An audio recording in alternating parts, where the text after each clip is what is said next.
फेफड़े की टीबी और फेफड़े का कैंसर, ऐसी घातक बीमारी हम उनको पूर्णतः ठीक करते हैं आयुर्वेद के सिद्धांत के द्वारा। आयुर्वेद तो कहता है कोई भी रोग आपका बड़ा नहीं।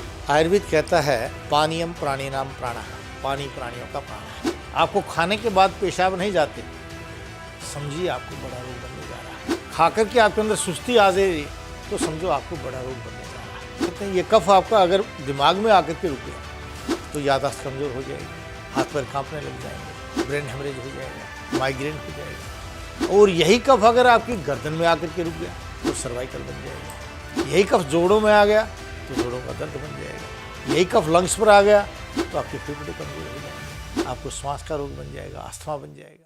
नमस्कार, स्वागत है आपका हमारे खास कार्यक्रम नाड़ी वैद्य में और मैं हूं आपके साथ सपना दीपक मद्देशिया। नाड़ी वैद्य एक ऐसा कार्यक्रम है जिसके जरिए आपकी तमाम समस्याओं के जो समाधान है वो हम आपको बताते हैं। आपके हेल्थ से संबंधित जितनी भी समस्याएं हैं उन सारी समस्याओं का जो समाधान है वो इस कार्यक्रम के जरिए हम जानते हैं। आज हमारे साथ स्टूडियो में बेहद ख़ास मेहमान मौजूद हैं जिनसे हम जानेंगे कि आखिरकार जो समस्याएं हैं उनका निदान और उनका जो निदान और समस्याओं का हल कैसे कर सकते हैं। सर, बहुत बहुत स्वागत है आपका, सत्य प्रकाश आर्या जी। आज सवालों की शुरुआत करूंगी क्योंकि देखिए ठंड का मौसम शुरू हो गया है, सर्दी पड़नी स्टार्ट भी हो गई है। ऐसे में लोगों के ऊनी कपड़े भी निकलने शुरू हो गए हैं। ख़ास तौर से सर हम देखते हैं कि सर्दी के मौसम में कोल्ड और कफ ये एक समस्या होती है। सर्दी स्टार्ट होते ही ये समस्या शुरू हो जाती हैं। सवाल ये है कि क्या इसका सर्दी से क्या कनेक्शन है, किन मौसमों में ये ज़्यादा होता है? देखिए, बहुत अच्छी बात है कि आप उस समस्या को पूछ रहे हैं जो तकरीबन प्रत्येक बच्चे को बचपन में प्रभावित करती है। यानी छोटे बच्चों को बहुत ही ज़्यादा कोल्ड और कफ होता है और उसके कारण गलत इलाज से उन लोगों को निमोनिया के बाद लंग्स का इन्फेक्शन, फेफड़े की टीबी और फेफड़े का कैंसर तक चला जाता है। ऐसी घातक बीमारी, लेकिन काम बहुत छोटा सा है इसका। आयुर्वेद तो कहता है कोई भी रोग आपका बड़ा नहीं है, बशर्ते कि आप उसके पूर्व रूप पहले ही उसको ध्यान रख ले, बीमारी आ ही नहीं सकती। अब सर्दी में कोल्ड क्यों होता है? बहुत से लोग ऐसे भी हैं जो कहते हैं मौसम चेंज पर होता है, जैसे मौसम चेंज होगा तब उनको इस तरह की समस्याएं हो जाती हैं।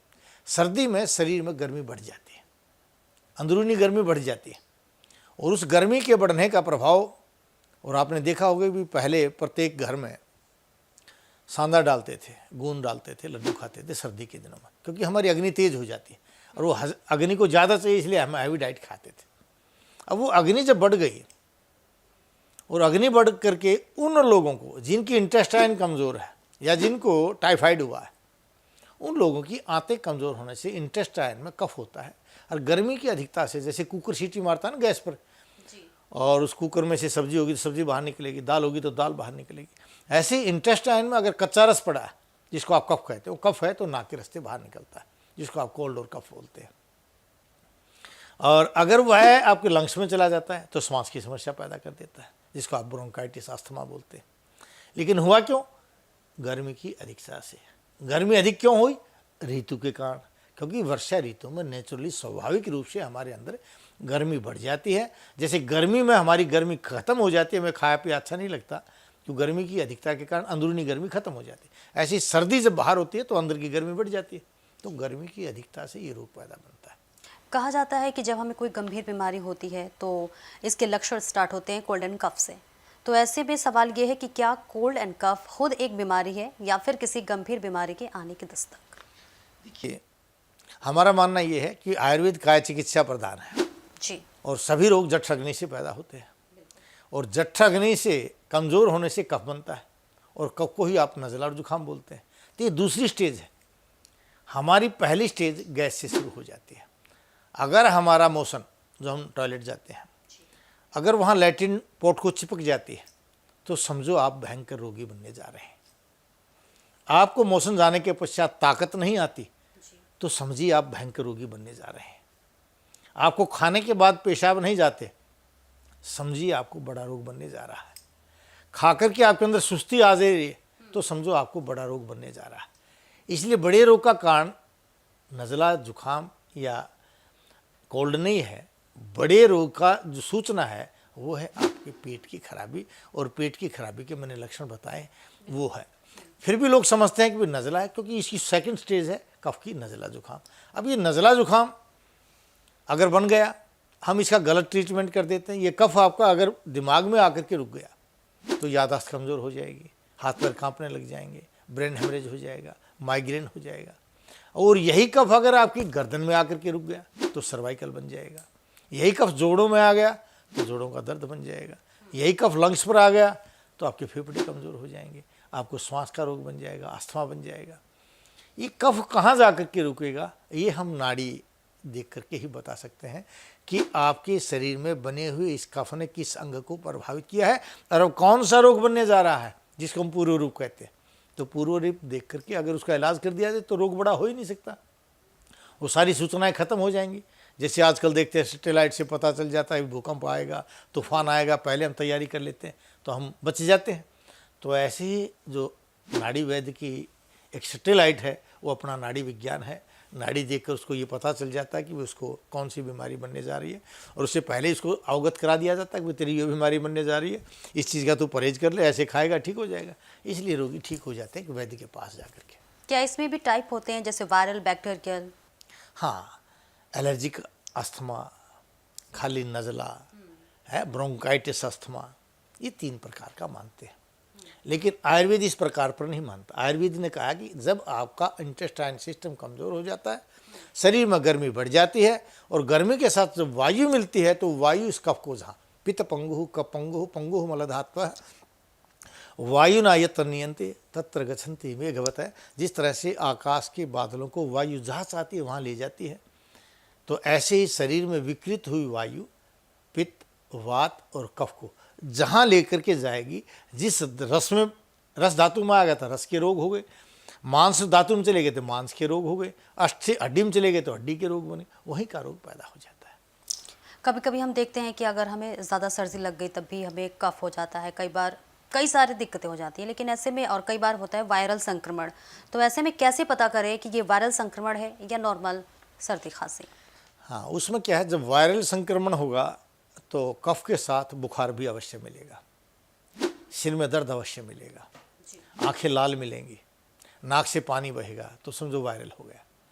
और सीधा आपको कफ बन गया तो आप समझिए कि साधारण नज़ला नमूनिया है आपका, ठंड लग गई है, फेफड़ों में दर्द होने लग जाएगा, ठीक है ना, चीस मारेगी, सांस लेने में दर्द होगा, तो हम उसको कहते हैं कि ये साधारण नज़ला जुकाम और नमूनिया बनता जा रहा है।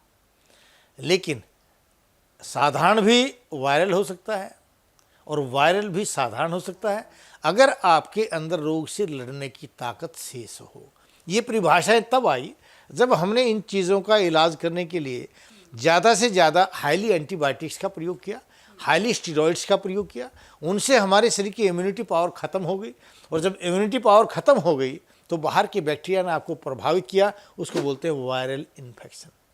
और अगर वो बाहर के वायरल को अंदर की पावर ख़त्म कर देती तो वायरल इन्फेक्शन था ही नहीं। इसलिए इस परिभाषा पर आयुर्वेद नहीं जाता।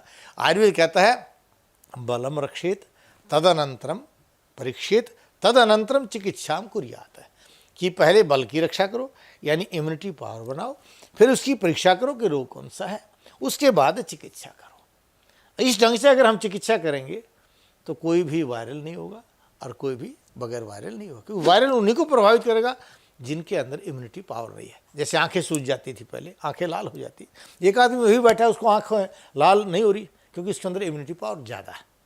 और एक ने देखा तुरंत उसको हो गया, एक को छींक आई उसको भी छींक शुरू हो गई कि उसके अंदर इम्यूनिटी पावर कमज़ोर है। तो कमज़ोर शरीर को इन चीज़ों की परिभाषाओं की आवश्यकता है। आयुर्वेद कहता है घी खाइए, ताकत बनाइए, मत घबराइए, कोई वायरल नहीं, कोई इन्फेक्शन नहीं, कुछ नहीं होगा।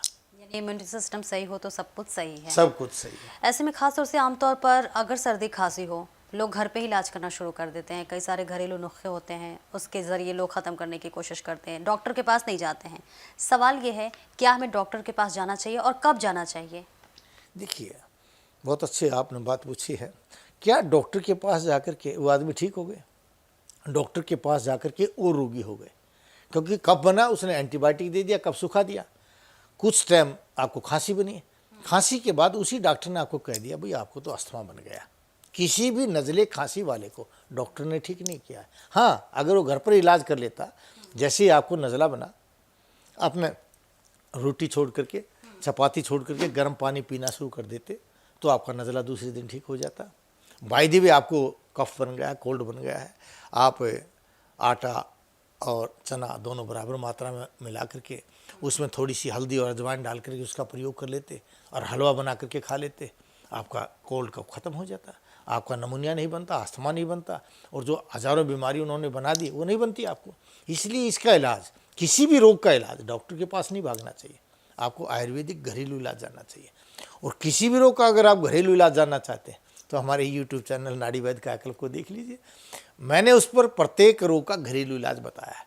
वो मेरा अनुभूत भी है और मेरी किताबों में भी लिखा हुआ है, जिसको पढ़ करके मैं अपने आप को वैद्य कहता हूँ। वो चरक संहिता है, सुश्रुत संहिता है, काश्यप संहिता है, भेल संहिता है, हारित संहिता है, और पढ़ करके उसमें जो लिखा है वो मैंने आपको अपने यूट्यूब चैनल नाड़ी वैद्य कायाकल्प पर बताया है। आप प्रत्येक रोग का पहले घरेलू इलाज कीजिए। यही कारण था कि भारत में पहले रोगी नहीं होते थे, लेकिन आज हर घर में प्रत्येक व्यक्ति रोगी है, और एक एक व्यक्ति में कम से कम 4 बीमारियां जब से हमने डॉक्टर्स के पास जाना शुरू किया है।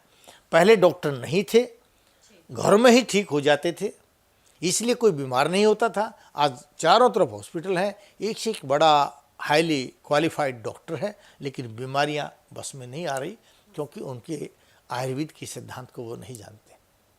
आपने इम्यून सिस्टम की बात की, तो ऐसे में क्या खाएं, अपने खाद्य पदार्थ में क्या शामिल करें जिससे हमारा इम्यूनिटी सिस्टम जो है वो सही रहे? इम्यून सिस्टम जो बनता है वह आपकी डाइजेशन पावर पर बनता है, और डाइजेशन पावर को बढ़ाने के लिए सबसे पहला तो है कि आप टेंशन रहित रहिए, आपको टेंशन नहीं करनी चाहिए। अब यहाँ क्वेश्चन आता है जी, टेंशन तो सभी को है, वास्तव में है, और टेंशन रहित रहे कैसे? उसके लिए आयुर्वेद कहता है कि रोज़ाना अगर आपने नाक में आप सरसों का तेल, बादाम का तेल या गाय का घी डाल लेते हैं तो स्ट्रेस का प्रभाव आपके शरीर पर नहीं आएगा, आप टेंशन रहित हो जाएंगे। दूसरा आयुर्वेद कहता है टेंशन का कारण गर्मी है, जब आप भोजन के बीच में पानी पिएंगे तो आपको गर्मी नहीं बढ़ेगी, आपका पेट साफ हो जाएगा, तो आपकी टेंशन वहाँ भी खत्म हो जाएगी। तो ये दोनों कारण कर लीजिए, आप टेंशन रहित हो जाओगे। आपने घरेलू नुस्खे का जिक्र किया, हाँ। एक दो घरेलू नुस्खे हमारे दर्शकों को बता दीजिए। क्या भाप लेना सही रहेगा, या लोग काढ़े बना के पीते, बहुत सारे नुस्खे अपनाते। मैंने बताया, आप आटा और चना बराबर मात्रा में मिला करके उसमें थोड़ी सी हल्दी और अजवाइन डाल करके उसका प्रयोग कर लीजिए, या जो आप सुबह चपाती खाते हैं उसमें आलू भर करके या गोभी भर करके, जो भी आप भर करके बनाना चाहते हैं, उसको घी के ऊपर मत सेकिए, उसके अंदर थोड़ी सी अजवाइन मिला लीजिए, उसका प्रयोग करा दीजिए। सारा दिन गर्म पानी का प्रयोग, एक दिन रोटी बंद कर दीजिए, चावल मत खिलाइए, सारा दिन गर्म पानी पिलाइए या गर्म दूध पिला दीजिए, दूध के साथ मुनक्का खिला दीजिए। ये सभी चीज़ें जिससे कफ नहीं बनेगा, और कफ नहीं बनेगा तो आपका कोल्ड खत्म हो गया। कोल्ड में क्या आता है, कफ ही तो आता है ना, और कफ आपने भोजन बंद करके ख़त्म कर दिया, गर्म पानी पी के ख़त्म कर दिया, हलवा खा करके ख़त्म कर दिया, स्ट्रेस को दूर करके ख़त्म कर दिया, तो क्यों आएगा आपको? तो आप उसको ठीक कर दीजिए, ठीक हो जाएगा, आपको ज़रूरत ही नहीं है किसी औषधि की। फिर भी अगर प्रकृति, मान लो आप कमज़ोर व्यक्ति हैं, वो दुबले पतले व्यक्ति हैं और आपको कोल्ड हो गया, तो आपको वहाँ एविपत्ति चूर्ण प्रयोग कर लेना चाहिए, क्योंकि गर्मी अधिक है, और एविपत्ति चूर्ण उसको रात को गर्म पानी या गर्म दूध के साथ प्रयोग कर लेगा तो एविपत्ति शरीर की बड़ी पित्त को ख़त्म कर देगा, वो ठीक हो जाएगा। और अगर आप मोटे व्यक्ति हैं, आपको कोल्ड हो गया है, जुकाम हो गया, तो पंचसकार चूर्ण आता है, जिसमें सौंठ, सौंफ, शिवा और काला नमक होता है, ये आपके कफ को भी दूर करेगा और आपके नज़ले को भी दूर कर देगा। और अगर वातज प्रकृति का आदमी है, उसको हलवा खिला दीजिए, उससे ठीक हो जाएगा। प्रकृति का ज्ञान होना बहुत ज़रूरी है। जब प्रकृति का ज्ञान आपको होगा तो अपने आप रोग साधारण हो जाएंगे। लेकिन प्रकृति के ज्ञान के लिए या तो हमारे औषधालय में आइए, या बहुत से नाड़ी वैद्य हैं, आप उनके पास भी जा सकते हैं, नहीं तो आप जो टीवी स्क्रीन के नीचे नंबर देख रहे हैं ना, उस नंबर पर हमारे फ़ोन नंबर है, उन पर फ़ोन लीजिए, अपॉइंटमेंट लीजिए, हम आपसे बात करेंगे, आपके रोग का सही कारण जान करके हम बताएंगे कि आपको क्या खाना है। कुछ लोग एंटीबायोटिक्स लेते हैं, कितना सेफ है और कितना ज़रूरी है? शायद आप ये चीज़ तो अपने मोबाइल पर देख सकते हैं, गूगल आपको बता देगा कि इतने एंटीबायोटिक्स के क्या साइड इफ़ेक्ट्स हैं, स्टीरॉयड्स के कितने साइड इफ़ेक्ट्स हैं, एलोपैथी दवाइयों के कितने साइड इफ़ेक्ट्स हैं। अगर हम कहेंगे तो शायद एलोपैथी वाले कहेंगे कि तो हमारे साथ, हमारे खिलाफ बोल रहा है, लेकिन ये वास्तव में एंटीबायोटिक्स, स्टीरॉयड्स और हाईली जो मेडिसिन दी जा रही हैं, उनके कारण हमारा इम्यूनिटी पावर ख़त्म हो गया है। इन्हीं के कारण आज हम रोगों के घर बनते जा रहे हैं, इसमें कोई दो राय नहीं। और इनकी जो एक धारणा है कि घी बंद कर दीजिए, मैं एक छोटी सी बात आपसे पूछता हूँ, पहले एक जच्चा होती थी, गरीब से गरीब आदमी 10 किलो घी खिलाता था, वो लेटी रहती थी। लेटे लेटे हजम होने वाला चीज़ जो 1 महीने में 10 किलो हजम होता था, आज डॉक्टर उसको बंद करा रहे हैं और कह रहे घी बंद करके कि आपके ड्राई फ्रूट खा लीजिए, जबकि 2 बादाम हजम करने के लिए 400 डंड मारनी पड़ती है। जब 2 बादाम हजम होते हैं, आपको बादाम खिला रहे हैं, घी बंद कर रहे हैं, इसलिए हम रोगों के घर बनते जा रहे हैं। 2019 में एक बीमारी आई थी, सभी जानते हैं, कोविड-19। आज भी लोग उससे ग्रसित हैं। तो उस समय जो इसके इन्फेक्शन थे बहुत सारे, इसके जो लक्षण अगर हम कहें तो सर्दी खांसी ही थे अमूमन। ऐसे में उसके और जो नॉर्मल होते हैं उसमें क्या अंतर है? एक्चुअली आयुर्वेद में उस बीमारी का नाम जो था वातज पित्तज था, वायु के साथ पित्त मिला था। जब पित्त की अधिकता हुआ, लोगों को ज्वर बन गया। वायु की अधिकता हुई तो गले में कफ सूख गया, लंग्स में कफ सूख गया। और वात पित्त की अधिकता से तीसरा क्या था, इम्यूनिटी पावर खत्म हो गई। तो डॉक्टर्स ने बहुत बाद में क्या कहा कि आपको इम्यूनिटी पावर बनानी चाहिए, आपको कफ को पिघलाने के लिए दवा का प्रयोग करना चाहिए, और आपको बुखार उतारने के लिए क्या खाना चाहिए। लेकिन हमारे यहाँ तो शास्त्रों में पहले ही लिखा था, एक त्रिकुटी नाम का शब्द है। त्रिकुटी में है सौंठ, काली मिर्च और पीपल। सौंठ का मतलब है जिह्वाम आर्द्रम करोति इति अदरक है, जो शरीर में पानी को पैदा करे, क्योंकि कोरोना में गला सूखता था, जलन होती थी, तो रस धातु को पैदा करता अदरक। दूसरा है मिर्च, काली मिर्च, मारियति विषाणुनि इति मिर्च है, जो बैक्टीरियाज को नष्ट करता है। उसमें बैक्टीरिया था जिसको नष्ट करने के लिए दवाई दी जाती थी, तो काली मिर्च का। तीसरा था उसमें पिपली, प्रीपोषयति धातु नीति पिपली, जो धातुओं में रसायन का काम करे, जो इन्होंने बाद में कहा। तो हमारे लिए तो कोरोना भी एक साधारण रोग था, लेकिन WHO की गाइडलाइन के कारण, सरकार की गाइडलाइन के कारण आयुर्वेदिक दवाओं को प्रयोग नहीं करने दिया गया। नहीं तो आज भी जो कोरोना के रोगी हैं, अगर वो हमारी दवाओं का प्रयोग करें, अगले दिन से कहेंगे कोरोना का प्रभाव खत्म हो गया। आजकल लोग भागदौड़ की ज़िंदगी में बहुत तनाव में रहते हैं। तनाव का सर्दी खांसी से क्या कनेक्शन है, उसका क्या असर पड़ता है? क्योंकि तनाव क्यों हुआ, मैंने बताया था, तनाव का कारण है दिमाग में गर्मी की अधिकता। गर्मी अधिक हो जाती है, तनाव पैदा होता है।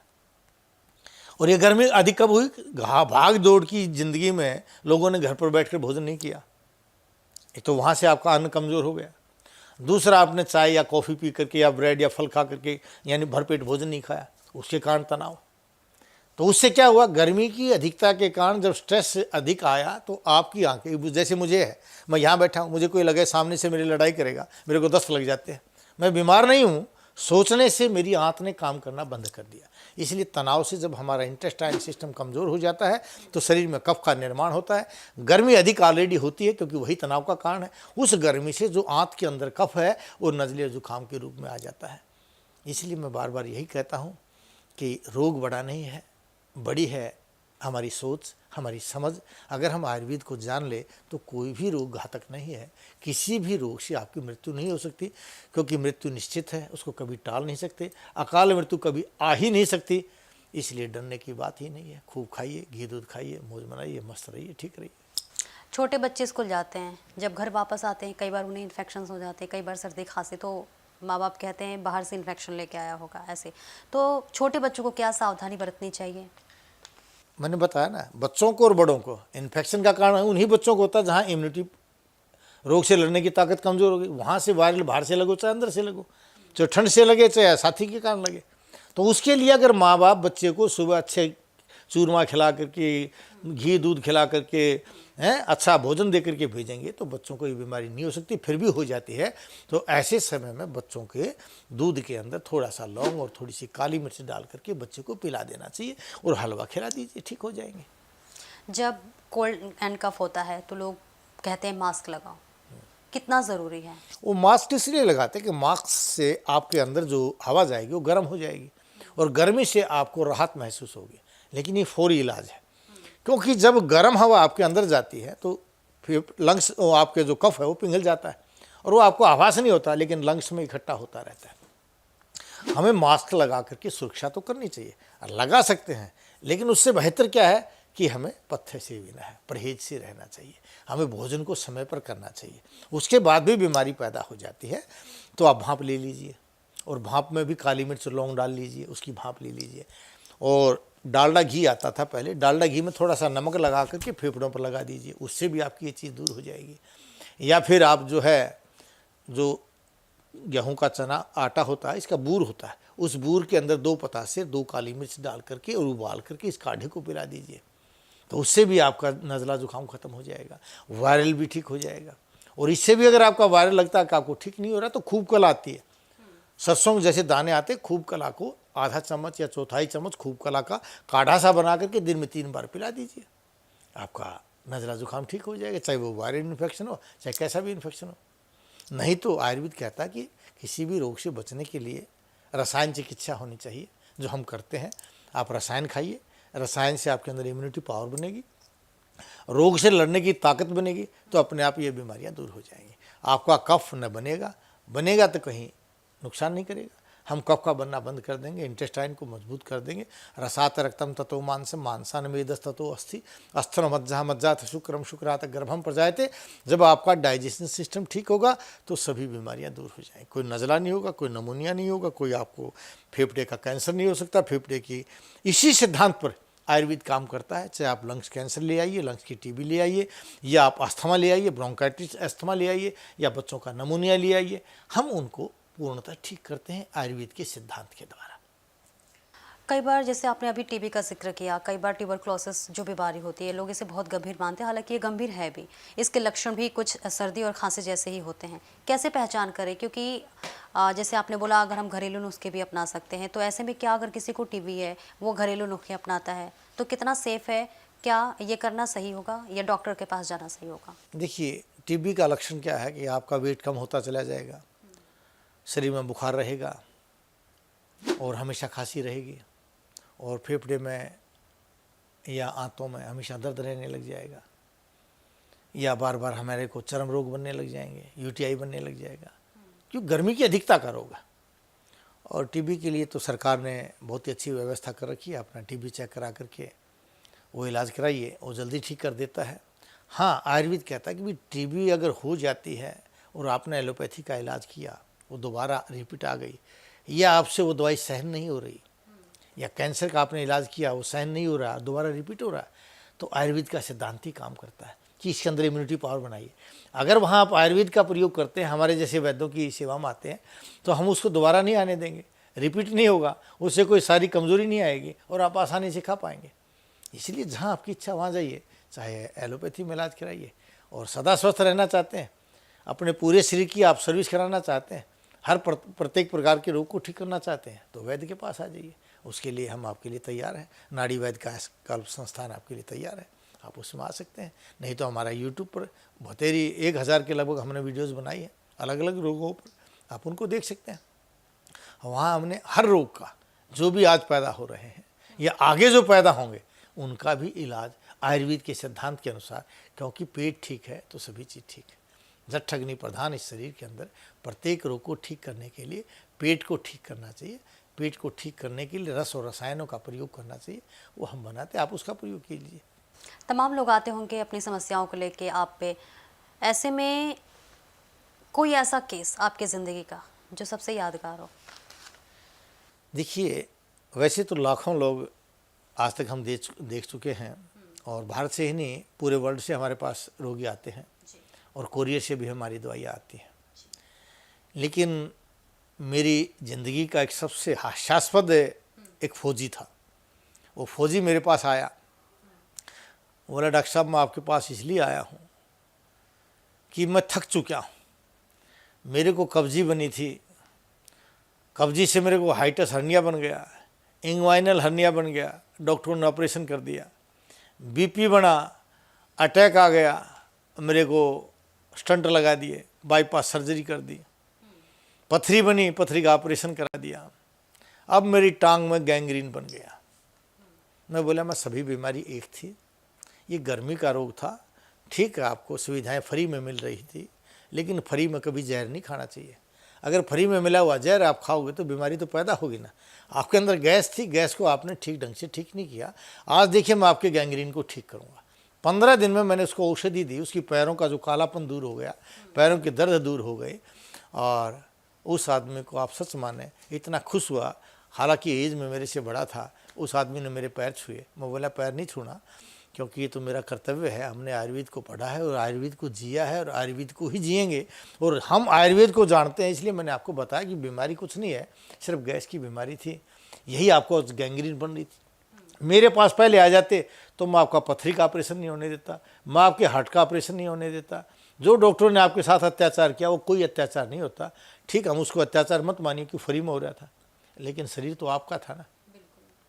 तो आज भी वो फौजी साहब आते हैं, बड़े खुश होते हैं, बच्चों को कहते हैं, और कई बार तो ऐसे बूढ़े आते हैं जो खुश हो जाते हैं, बोले भाई वैद्य जी की बात सुनो, आपने हलवा बंद कर रखा है, मेरा घी बंद कर रखा है, हलवा खिलाइए, क्योंकि हम तो सबको घी खिलाते हैं। तो सबसे बड़ी खुशी तब होती है जब पेशेंट ठीक होता है और ठीक होकर के वो 2 आदमी को लेकर के आता है। और यही कारण है कि आप देश और विदेश में भी जो लोग आज हमारी दवाइयों को, चाहे वो कैंसर के रोगी हैं, HIV के रोगी हैं, चाहे आपके BP के हैं, शुगर के हैं, सर्वाइकल के हैं, माइग्रेन के, कोई भी रोगी हो, सब जो है आज हमारे को महत्व देते हैं और बड़े आदर के साथ कहते हैं कि वैद्य जी हम आपके पास अब आए हैं, एक बार चमत्कार दिखाइए। तो चमत्कार हम नहीं, आयुर्वेद दिखाता है, और आयुर्वेद का ही प्रभाव है कि आज हम भी आज 62 ईयर्स हैं और खूब यात्राएं भी करते, खूब घूमते, कोई बीमारी नहीं, क्योंकि आयुर्वेद को जियोगे तो कभी बूढ़े नहीं हो सकते। आयुर्वेद के बगैर चाहे छोटा बच्चा वो भी बूढ़ा हो जाता है। इसलिए आयुर्वेद को जियो, आयुर्वेद को जानो, आयुर्वेद के अनुसार करो। आपने देखा होगा रामायण महाभारत में कहीं हॉस्पिटल नहीं है, खूब लड़ाई हो रही थी, रात को ठीक हो रहे, सुबह मर रहे हैं या जिंदा हो रहे हैं। जड़ी बूटी लगाओ सुबह तक स्वस्थ। कहीं बीमारी थी नहीं, क्योंकि खाने की व्यवस्था थी, सभी लंबे थे, तगड़े थे। आज हमारी व्यवस्था खराब हो गई, समय खराब हो गया, अन्न दूषित हो गया, घी दूध दूषित हो गया। आप उसको ठीक कर लीजिए, बीमारी कोई भी नहीं है, ना आ सकती, कोई वायरल नहीं है।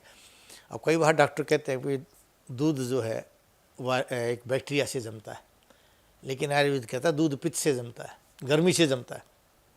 आप बैक्टीरिया दूध में छोड़ करके फ्रिज में रख दीजिए, दही नहीं जमेगी, लेकिन बगैर बैक्टीरिया के छोटे दूध को अगर बाहर गर्मी में रख देंगे दही जम जाती है। तो इसका मतलब आयुर्वेद कहता है कि वात पित्त कफ से बैक्टीरिया पैदा होते हैं, एलोपैथी साइंस कहती है कि बैक्टीरिया से रोग पैदा होते हैं, बस यही अंतर है। आयुर्वेद कहता है वात पित्त कफ के कारण शरीर में बैक्टीरिया, वायरल या वायरस पैदा होता है, और एलोपैथी कहती है कि उनके कारण रोग पैदा होते हैं। जब ये अंतर इनकी समझ में आ जाएगा तो रोग आपको बड़ा नहीं लगेगा। शरीर में ही वात पित्त और कफ है। आपने देखा है एक अमरूद बाहर कोई छेद नहीं, अंदर कीड़ा बन गया। कीड़े का बीज कहाँ से आया, कीड़ा कहाँ से पैदा हुआ, आपकी साइंस कुछ नहीं बता सकती, लेकिन आयुर्वेद कहता है कि वात पित्त और कफ का जब मिश्रण होता है, अलग अलग प्रकार की योनियाँ पैदा होती, अलग अलग जीव पैदा हो जाते, वो चाहे किसी गुंबद के अंदर आ जाए, चाहे बाहर आ जाए। आप वात पित्त कफ को जानिए, और वात पित्त और कफ जिसको त्रिदोष कहते हैं, ये त्रिदोष एक नाड़ी वैद्य ही बता सकते हैं। और नाड़ी वैद्य के लिए आपका अपना संस्थान नाड़ी वैद्य कायाकल्प आप देख सकते हैं यूट्यूब पर भी, और गाहे बगाहे रोगी भी आपका जिक्र कर देंगे कि हरियाणा का कोई वैद्य है, आप चले जाइए तो आप आ जाइए वहाँ पर। ह्यूमन सिस्टम का बात किया आपकी, अगर आपका इम्यून सिस्टम सही रहेगा तो आपको कोई भी बीमारी नहीं होगी। क्या दिनचर्या होनी चाहिए, कौन कौन से आहार शामिल करें? आयुर्वेद कहता है पानीयम प्राणिनाम प्राणः, पानी प्राणियों का प्राण है। एक तो भोजन के बीच में पानी पीना चाहिए, और सारा दिन जो सुबह 9 बजे से शाम के 9 बजे तक 4 बजे तक जो भोजन मना किया है उस टाइम खूब पानी पीजिए। जितना पानी पिएंगे आप कभी रोगी नहीं हो सकते। इसलिए पानी को प्राण कहा गया। पानी का सही समय पर प्रयोग कर लीजिए, उसको गर्म मत कीजिए, एज इट इज़ पानी पीजिए। आपके पास बहुत से मरीज आते होंगे, तो ऐसे में क्या आप सजेस्ट करते हैं, या फिर ऐसा क्या जो, अगर हम कोल्ड एंड कफ का बात कर लें, तो क्या ये हमारी किसी गलती की वजह से होता है? देखो गलतियां तो होती है, चाहे वो आहार की गलतियां हैं, चाहे वो सोचने की गलतियां हैं, चाहे विचार की गलतियां हैं, या ठंडे सर्द गर्म की गलतियां। गलतियां तो प्रत्येक रोग का कारण बनती हैं, लेकिन मेरा मानना यह है कि डॉक्टर जो कहते हैं कि ये वायरल इन्फेक्शन हो गया, वहाँ आयुर्वेद कहता है कि अगर आप इम्यूनिटी पावर बना दें, आपके अंदर रोग से लड़ने की ताकत है, ये सभी चीज़ें गौण हो जाती है। इम्यूनिटी पावर पैदा करो, रोग से लड़ने की ताकत पैदा करो, वो अगर आपके अंदर है, वायरस आपको नुकसान नहीं कर सकता, मौसम आपको कोई नुकसान नहीं कर सकता, भूखे रहने से आपको कुछ नहीं हो सकता, ज़्यादा खाने से आपको कुछ नहीं हो सकता। लेकिन अगर आपका इम्यूनिटी सिस्टम कमज़ोर है तो ये सभी चीज़ें प्रभावित होंगी। इसलिए आयुर्वेद जो है इम्यूनिटी पावर पर, यानी बलम रक्षेत, बल की रक्षा करो, उस पर ध्यान देता है। बहुत बहुत शुक्रिया सत्य प्रकाश आर्य जी, आपने तमाम सवालों के जवाब बहुत ही शालीनता के साथ दिए। तो हमारे साथ ये थे जो है नाड़ी वैद्य कायाकल्प से सत्य प्रकाश आर्य जी, जिन्होंने तमाम सवालों के जवाब दिए। और सर्दी खांसी, जो कि अमूमन अब देखिए सर्दियों का जो सीज़न है वो स्टार्ट हो गया, और ऐसे में लोगों को कई तरह की दिक्कतों का सामना करना पड़ता है, खासतौर से सर्दी और खांसी की, जिस पर हमने विस्तृत रूप से चर्चा की। और सत्य प्रकाश आर्य जी ने भी तमाम बातों का जिक्र किया। और आप इनके यूट्यूब चैनल पर भी जा सकते हैं, और आपकी जितनी भी समस्या हैं, सभी समस्याओं के समाधान उस चैनल पर अवेलेबल हैं। बहुत बहुत शुक्रिया सर आपका। नमस्कार।